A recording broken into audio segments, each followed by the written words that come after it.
अस्सलामुअलैकुम, मेरा नाम है अब्दुर्रहमान और आप देख रहे हैं कोडिट यूट्यूब चैनल। तो आज की इस वीडियो में हम स्टैटिक डेटा मेंबर्स को देखेंगे और स्टैटिक मेंबर फंक्शंस को देखेंगे। तो आज से पहले हमने सिंपल वेरिएबल्स देखे हैं जो कि हम किसी स्कोप में डिक्लेयर करते हैं, उसके बाद उसको इनिशियलाइज़ करते हैं, उस स्कोप के अंदर यूज़ करते हैं और फिर जब उसका स्कोप ख़त्म हो जाता है तो वो वेरिएबल हम यूज़ नहीं कर सकते। लेकिन जो हमारे पास स्टैटिक वेरिएबल्स होते हैं इनको हम throughout the program use कर लेते हैं क्योंकि इनका स्कोप जो है वो थ्रू आउट द प्रोग्राम होता है। अब हम देख लेते हैं कि स्टैटिक डेटा मेंबर्स हम क्यों बनाएंगे, इनकी फंक्शनैलिटी क्या होगी और सिंटेक्स क्या होगा और फिर स्टैटिक मेंबर फंक्शंस की ज़रूरत हमें क्यों पेश आएगी। A variable that is part of a class yet is not part of an object of that class is called static data member। तो जो स्टैटिक डेटा मेंबर होता है ये हमारे पास क्लास का तो पार्ट होता है लेकिन किसी ऑब्जेक्ट का पार्ट नहीं होता, किसी स्पेसिफिक ऑब्जेक्ट का पार्ट नहीं होता। जिस तरह से मैंने आपको बताया था कि डेटा मेंबर्स जो होते हैं वो हर ऑब्जेक्ट के अपने अपने होते हैं, लेकिन जो हमारे पास मेंबर फंक्शंस होते थे वो एक ही क्लास स्कोप के अंदर हमारे पास डिक्लेयर्ड होते थे और वहीं से वो एक्सेस होते थे। इसी तरह स्टैटिक डेटा मेंबर भी किसी ऑब्जेक्ट की ज़रूरत नहीं है उसको, वो आप जैसी क्लास बनाएंगे तो मेंबर फंक्शंस के साथ वो भी मेमोरी एलोकेट कर लेगा और फिर आप उसको जब चाहे यूज़ कर सकते हैं, लेकिन किसी ऑब्जेक्ट पर्टिकुलर ऑब्जेक्ट के लिए ये अलग से नहीं होता। ये हर ऑब्जेक्ट के साथ शेयर होते हैं, जिस तरह मेंबर फंक्शंस जो है वो एक ही होता है और वो हर ऑब्जेक्ट उसको शेयर कर सकता है। अब हम देख लेते हैं क्लास के अंदर इंस्टेंस वेरिएबल और स्टैटिक वेरिएबल की क्या पोजीशंस होती हैं। तो ये देखें, मेरे पास अगर स्टूडेंट टाइप की क्लास है, उसके 3 ऑब्जेक्ट्स हैं, जिस तरह मैंने आपको पहले भी ये एग्जांपल दी हुई है। तो यहाँ पर जो क्लास स्पेस है मेरे पास, इसके अंदर मेरे मेंबर फंक्शंस और स्टैटिक वेरिएबल्स या स्टैटिक डेटा मेंबर्स इधर स्टोर होंगे और इंस्टेंस वेरिएबल यानी जो ऑब्जेक्ट्स के अपने वेरिएबल्स हैं यानी डेटा मेंबर्स हैं वो अलग अलग लोकेशंस पर स्टोर होंगे। हम स्टैटिक डेटा मेंबर का सिंटैक्स देख रहे हैं, तो उसके लिए हमें कीवर्ड यूज़ करना है स्टैटिक का। तो यहाँ पे हम क्लास के नेम के साथ आगे अपने डेटा मेंबर्स देने के बाद हम स्टैटिक लिखेंगे और डेटा टाइप देंगे उसकी और आखिर में उसका वेरिएबल नेम लिखेंगे। तो इस तरह से हम इसको डिक्लेयर कर सकते हैं क्लास के अंदर। अब हम उसको जब डिफाइन करेंगे तो उसके हमारे पास एक मेथड है कि हम उसको क्लास के बाहर डिफाइन करते हैं। हम उसको डिक्लेयर क्लास के अंदर कर देते हैं जिस तरह हमने यहाँ पर किया हुआ है, लेकिन हम इसको डिफाइन क्लास के बाहर करेंगे। वो किस तरह से करेंगे कि हम इस तरह लिखेंगे स्टैटिक डेटा टाइप वेरिएबल, ये हमने डिक्लेयर कर दिया। उसके बाद हमने डेटा टाइप देनी है, क्लास का नेम, स्कोप, रेजोल्यूशन ऑपरेटर और वेरिएबल का नेम देना है और इसके साथ इक्वल टू दे के आप इसकी वैल्यू दे सकते हैं। Static data member should be initialised once at file scope. तो उसको इनिशियलाइज आपने एक दफ़ा करना है। आप उसकी वैल्यू में इंक्रीमेंट डिक्रीमेंट कर सकते हैं, लेकिन उसको इनिशियलाइजेशन उसकी एक दफ़ा होती है और उसको आप डेफिनेशन के टाइम पे इनिशियलाइज़ करेंगे। अगर नहीं करेंगे तो वो ज़ीरो से इनिशियलाइज़ हो जाएगा। तो जिस तरह यहाँ पर मेरे पास प्राइवेट मैंने इसको बनाया हुआ है static integer number of students को, और उसके बाद मैं क्लास के बाहर जाके इसकी डेटा टाइप दे रहा हूँ, फिर स्कोप रेजोल्यूशन ऑपरेटर क्लास के नेम के साथ और उसके बाद इस वेरिएबल का नेम दे के मैं इसको ज़ीरो से इनिशियलाइज़ कर रहा हूँ। अगर मैं ज़ीरो नहीं भी लिखता तो ये तब भी एक ही बात थी। तो private static member cannot be accessed outside the class except for initialisation. तो यहाँ पर मैंने इसको क्लास के बाहर एक्सेस किया लेकिन सिर्फ इनिशियलाइजेशन के लिए। अब इसके बाद मैं इसको एक्सेस नहीं कर सकता क्योंकि ये प्राइवेट डेटा मेंबर है। मैंने आपको बताया कि अगर उनको हम एक्सप्लिसिटली इनिशियलाइज नहीं करेंगे तो वो ज़ीरो से इनिशियलाइज हो जाएंगे at the time of definition. तो ये दोनों स्टेटमेंट्स जो है मेरे पास इक्विवेलेंट हैं। अब हम देख लेते हैं कि हमें अगर स्टैटिक डेटा मेंबर को एक्सेस करना है तो हम कैसे करेंगे। To access a static data member there are two ways. या तो आप उसको नॉर्मल डेटा मेंबर के जरिए से तरह से एक्सेस करें जिस तरह से हम ऑब्जेक्ट के साथ उसको करते हैं। तो हम किसी भी ऑब्जेक्ट के साथ, कोई पर्टिकुलर ऑब्जेक्ट ज़रूरी नहीं है सबके लिए सेम होगा, तो हम किसी भी ऑब्जेक्ट के साथ उसको यूज़ कर सकते हैं। ओबीजे डॉट आगे उसका नाम लिख के उसको एक्सेस कर सकते हैं।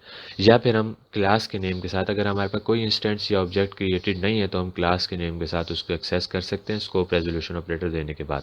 लेकिन इस केस में ये ज़रूरी होना चाहिए कि ये स्टैटिक डेटा मेंबर जो है हमारा पब्लिक होना चाहिए, वरना हम उसको एक्सेस नहीं कर सकेंगे। तो यहाँ पर ये देखें, ये पब्लिक है मेरे पास। नंबर ऑफ़ स्टूडेंट्स का जो स्टैटिक वेरिएबल है इसको मैं इनिशियलाइज़ कर रहा हूँ। उसके बाद मैं यूज़ करने के लिए ए स्टूडेंट के नाम से एक ऑब्जेक्ट बना रहा हूँ और फिर उससे भी उसको एक्सेस कर रहा हूँ और अलग से उसको स्टूडेंट की क्लास के नेम के साथ स्कोप रेजोल्यूशन ऑपरेटर देने के साथ भी उसको एक्सेस कर रहा हूँ। अब हम देख लेते हैं स्टैटिक डेटा मेंबर की लाइफ हमारे पास। तो ये क्या होता है, जब जैसी क्लास क्रिएट होती है, बेशक कोई ऑब्जेक्ट क्रिएट हुआ हो या ना हुआ हो, ये क्रिएट हो जाते हैं।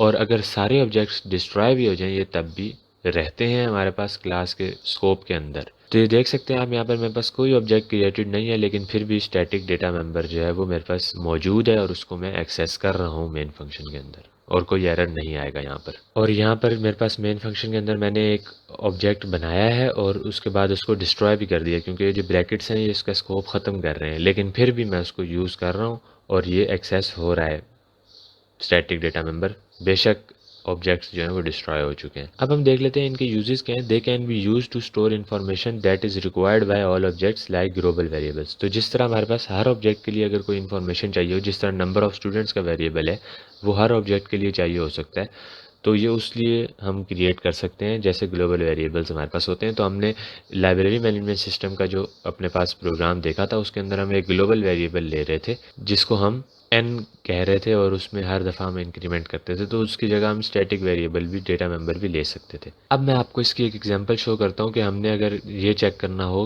कि स्टूडेंट क्लास के कितने ऑब्जेक्ट्स क्रिएट हो चुके हैं, यानी कितने नंबर ऑफ़ स्टूडेंट्स क्रिएटेड हैं, तो उसके लिए हम एक स्टैटिक डेटा मेंबर लेंगे नंबर ऑफ़ स्टूडेंट्स का। तो अब हम अपनी जो स्टूडेंट की क्लास है उसको किस तरह से मॉडिफाई करेंगे। तो यहाँ पर मेरे पास पब्लिक मेंबर है अभी तक, क्योंकि मैं अगर इसको प्राइवेट करूँगा तो फिर एक्सेस करने के लिए मुझे स्टैटिक डेटा को एक्सेस करने के लिए स्टैटिक मेंबर फंक्शन चाहिए होगा, तो वो अभी हमने नहीं पढ़ा, वो हम आगे चल के देखेंगे। तो अभी मैं इसको स्टैटिक नंबर ऑफ़ स्टूडेंट को मैं यहाँ पर पब्लिक बना रहा हूँ। तो अब इसका हमारे पास मैकेनिज्म क्या हो सकता है। नंबर ऑफ़ स्टूडेंट अगर हमने पता लगवाने हैं तो स्टूडेंट का ऑब्जेक्ट जैसे ही क्रिएट होगा तो सबसे पहले कंस्ट्रक्टर कॉल होता है, और जैसे ही कोई ऑब्जेक्ट डिस्ट्रॉय होता है तो सबसे पहले डिस्ट्रक्टर कॉल होता है। तो हम क्या करेंगे कि हम इसको पहले तो डिफ़ाइन करके इनिशियलाइज़ कर देंगे 0 से, और कंस्ट्रक्टर में जाके हम क्या करेंगे कि हर दफ़ा नंबर ऑफ़ स्टूडेंट्स में प्लस प्लस कर देंगे, यानी 1 का इंक्रीमेंट कर देंगे, और डिस्ट्रक्टर में उसको माइनस माइनस कर देंगे, यानी एक ऑब्जेक्ट डिस्ट्रॉय हुआ है तो वो एक स्टेप पीछे आ जाए, यानी एक नंबर उसमें से कम हो जाए। तो यहाँ पर ये मैकेनिज़्म होगा और इजीली हम नंबर ऑफ़ स्टूडेंट्स का रिकॉर्ड अब अपने पास रख सकते हैं। अब हमने सबसे शुरू में इसको जब चेक किया तो ये 0 था, फिर हमने एक ऑब्जेक्ट बनाया तो ये 1 हो गया, और दूसरा ऑब्जेक्ट बनाया तो ये 2 हो गया। हम इसके ऊपर कोई स्कोप अलग से देके, यानी ब्रैकेट्स लगा के स्टूडेंट ए बी के ऊपर, और उसके बाद इसको चेक कर सकते थे, तो तब ये फिर एक एक माइनस भी करता क्योंकि डिस्ट्रक्टर कॉल होता। अब हमारे पास एक प्रॉब्लम ये है कि नंबर ऑफ़ स्टूडेंट का जो मेरे पास स्टैटिक डेटा मेंबर है ये क्लास के बाहर एक्सेसिबल है, और ये एक बैड प्रैक्टिस है क्योंकि हमने एक डेटा मेंबर को पब्लिक रखा हुआ है। उसके लिए अब हमें स्टैटिक मेंबर फंक्शंस की ज़रूरत है। अगर हमने इसको प्राइवेट रखना है तो फिर हम इसको एक्सेस करने के लिए स्टैटिक मेंबर फंक्शन का यूज़ करेंगे, और ये स्टैटिक मेंबर फंक्शन भी किसी ऑब्जेक्ट की ज़रूरत नहीं रखता, ये भी खुद ही कॉल हो सकता है क्लास के नेम के साथ और स्कोप रेजोल्यूशन ऑपरेटर देने के बाद, क्योंकि इसको भी किसी ऑब्जेक्ट की ज़रूरत नहीं है। They are use to access static data member. तो हमने आप पहले भी मैंने आपको बताया कि स्टैटिक डेटा मेंबर के को एक्सेस करने के लिए अगर वो प्राइवेट है तो हम स्टैटिक मेंबर फंक्शन बनाते हैं। Access mechanism for static member function is same as that of static data member. तो इनका भी मैकेनिज्म सेम है कि उनको आप किसी ऑब्जेक्ट के साथ भी कॉल कर सकते हैं और किसी क्लास के नेम के साथ स्कोप रेजोल्यूशन ऑपरेटर देने के बाद भी एक्सेस कर सकते हैं। स्टैटिक मेंबर फंक्शन जो है वो किसी भी नॉन स्टैटिक मेंबर को एक्सेस नहीं कर सकता, क्योंकि ये तब भी कॉल हो सकता है जब क्लास का कोई ऑब्जेक्ट क्रिएटेड नहीं है, और क्लास का कोई ऑब्जेक्ट क्रिएटेड नहीं है तो फिर नॉन स्टैटिक मेंबर एग्जिस्ट नहीं करता। तो इस वजह से हम इसको कोई नॉन स्टैटिक मेंबर एक्सेस नहीं करवा सकते स्टैटिक मेंबर फंक्शन के ज़रिए से। तो अब यहाँ पर मैंने जो स्टैटिक डेटा मेंबर था यानी नंबर ऑफ़ स्टूडेंट, उसको मैंने प्राइवेट कर दिया, लेकिन एक स्टैटिक मेंबर फंक्शन बनाया जिसको मैंने पब्लिक कर दिया, और गेट टोटल स्टूडेंट्स का मैंने ये फंक्शन बनाया जिसके अंदर नंबर ऑफ़ स्टूडेंट को मैं रिटर्न करवा देता हूँ। और अब मैं जाके एक आई वेरिएबल बना के स्टूडेंट और स्कोप रेजोल्यूशन ऑपरेटर के साथ में गेट टोटल स्टूडेंट के फंक्शन को कॉल कर सकता हूँ। तो यहाँ पर अब डिफाइन किया गया है कि नॉन स्टैटिक मेंबर को अगर हम एक्सेस करेंगे स्टैटिक मेंबर फंक्शन के ज़रिए से तो ये वहाँ पर एरर देगा, क्योंकि मेन फंक्शन में हम गेट टोटल स्टूडेंट एक स्टैटिक मेंबर फंक्शन है तो उसको तो एक्सेस कर सकते हैं, लेकिन वो जिस मेंबर को डेटा मेंबर को एक्सेस कर रहा है वो हमारे पास नॉन स्टैटिक है, तो वो तब क्रिएटेड ही नहीं है क्योंकि हमारे पास कोई ऑब्जेक्ट ही नहीं है। तो इस वजह से यहाँ पर एरर आएगा। अब दिस पॉइंटर का क्या सिचुएशन होगी इस केस में, तो ये जो है वो मेंबर फंक्शन को इम्प्लिसिटली पास होता है, लेकिन स्टैटिक मेंबर फंक्शन को ये पास नहीं होता।